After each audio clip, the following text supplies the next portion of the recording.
Yes, अब हमारा जो क्वेश्चन है उसको हम पहले रीड कर लेते हैं। उसने लिखा हुआ है a student spend 30% of his money and has ₹21 left, find his money. Okay, वो बोल रहा है कि वो 30% अमाउंट खर्च कर देता है और खर्च करने के बाद उसके पास 21 रुपए बचे हैं। तो बताओ टोटल इनकम कितनी थी। कोई बात नहीं, टोटल इनकम नहीं दे रखी है, हम मान लेंगे कि एज्यूम दैट इनकम कितनी है 100 रुपए। ओके, फिर मैं यहीं आ गया। क्यों आ गए सर आप यहाँ? अरे उसने परसेंट दिया तो इसी स्टेप पर आऊंगा ना।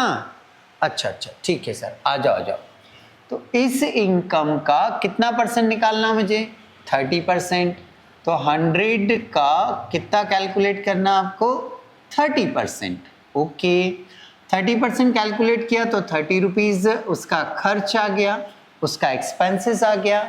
वो कमाता 100 रुपए था, खर्च कर दिए 30 रुपए, तो कमाए उसने 100 रुपए थे, खर्च कर दिए 30 रुपए, तो बचाए कितने? 70 रुपए। सर आप ये वाली स्टेप क्यों जमा रहे हो? अरे लिखा ना मैंने कि जब मैं कोई परसेंट में अमाउंट कैलकुलेट करूंगा तो मुझे ऐड लेस करना ही पड़ेगा। अब इनकम में से खर्च क्या होता है? एक्सपेंसेस लेस ही होता है ना, तो मैं लेस ही करूंगा इसको। ये 70 आ गया। ओके, अब क्वेश्चन में देखो जरा ध्यान से, दो एक जैसी अमाउंट आ गई क्या? सर क्या बोल रहे हो, नहीं आ रहा समझ में। अरे मैं ये बोल रहा हूं, आप क्वेश्चन पढ़ो। हाँ सर पढ़ा मैंने। बोले सर एक तो 30% दिया है, बराबर ना, और दूसरा 21 रुपए जो है वो सेविंग दी है।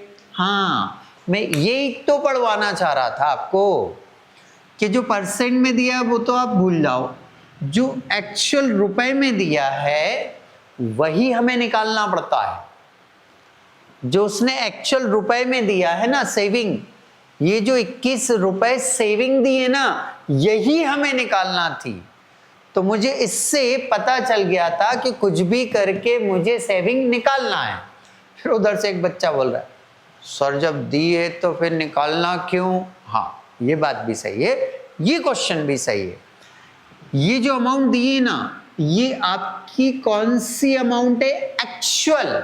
और आपको जो निकालना है ना वो एज्यूम वाली अमाउंट निकालना है। कौन सी वाली अमाउंट निकालना है? एज्यूम वाली अमाउंट निकालना है। मतलब मुझे एज्यूम वाली सेविंग निकालना है। हाँ सर थोड़ा समझ में आ रहा है। चलो, तो मैंने क्या करा, इसीलिए तो मैंने एज्यूम किया 100 रुपए इनकम, खर्च कर रहा है 30 रुपए, तो बचत कितनी हो गई? 70 रुपए। जरा ध्यान से देखो, ये एक्चुअल वाली सेविंग है और ये एज्यूम वाली सेविंग है, मानी हुई है। ये दिया बत्ती है, तो जो उसने दिया होगा वही हम निकालेंगे। जो उसने दिया होगा परसेंट के अलावा जो उसने एक्चुअल अमाउंट दिया होगा हम भी वही निकालेंगे। ठीक है, हमने निकाल लिया। फिर हम फार्मूला लगाएंगे। फार्मूला क्या है? Actual saving. Actual saving question में दी उसने 21 रुपीज, इनटू क्या करना है आपको? 100 डिवाइडेड बाय एज्यूम वाली सेविंग। अब इस पूरी कैलकुलेशन में से देखो एज्यूम वाली सेविंग कितनी है? बोले सर ये 70 रुपीज, तो ये 70 रख दीजिए, कट्टस कर लीजिए इसको। ये कट्टस किया हमने, 7 से इसको काटिए, 7 1 जा 7, 7 3 जा 21, 3 को 10 से मल्टीप्लाई करिए तो कितना आ गया आपका? 30 रुपीज। ये आ गई हमारी इनकम। यहाँ आकर हमारा क्वेश्चन क्या हो जाता है? कंप्लीट हो जाता है।